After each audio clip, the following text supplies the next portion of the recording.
ഭഗവാന്റെ രൂപം മനസ്സിൽ ധ്യാനിക്കുന്നത് തന്നെ ആനന്ദദായകരമാണ്. അതങ്ങ് ഉറച്ചു വന്നു കഴിഞ്ഞാൽ പിന്നെ പരമാനന്ദമാണ്. നമ്മൾ എല്ലാ ദുഃഖത്തെയും മറക്കുന്നു.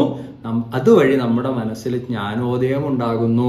അത് അദ്വൈത അവബോധത്തെ എല്ലാം ഈശ്വരനാണെന്നുള്ള ബോധം നമ്മളിൽ ഉണ്ടാക്കുന്നു. പിന്നെ നമുക്കൊന്നിനോടും വെറുപ്പില്ല, പിന്നെ നമുക്കൊന്നിനോടും അമിതമായ ആസക്തിയില്ല, ഒന്നും നമ്മളെ ദുഃഖിപ്പിക്കില്ല, ആരോടും വിദ്വേഷമില്ല. ഇതൊന്നും ഇല്ലാതാവുന്ന ഒരവസ്ഥയിലേക്ക് നമ്മൾ ഉയരുകയാണ്. എല്ലാത്തിലും ഈശ്വരനെ കാണാൻ വേണ്ടി സാധിക്കുന്ന പരമാനന്ദ അവബോധത്തിൽ എത്തിച്ചേരുകയല്ലാതെ മറ്റെന്താണ് എനിക്ക് ഭഗവാനോട് പ്രാർത്ഥിക്കാനുള്ളത്? ഭട്ടതിരിപ്പാടിന്റെ ആ പ്രാർത്ഥന നമ്മുടെ ഉള്ളിൽ ഉണ്ടാവട്ടെ. നമ്മൾ ഓരോ കാര്യം ചെയ്യുന്ന സമയത്ത് എനിക്ക് അത് കിട്ടട്ടെ, ഇത് കിട്ടട്ടെ എന്ന് പ്രാർത്ഥിക്കുന്നതിൽ അപ്പുറത്തേക്ക് എനിക്കെപ്പോഴും ഹൃദയത്തിൽ നിറഞ്ഞു നിൽക്കുന്ന ആനന്ദം പ്രദാനം ചെയ്യട്ടെ ഭഗവാനെ എന്ന് പ്രാർത്ഥിക്കാൻ നമുക്ക് സാധിക്കട്ടെ. അതാണ് ഈ ശ്ലോകത്തിലൂടെ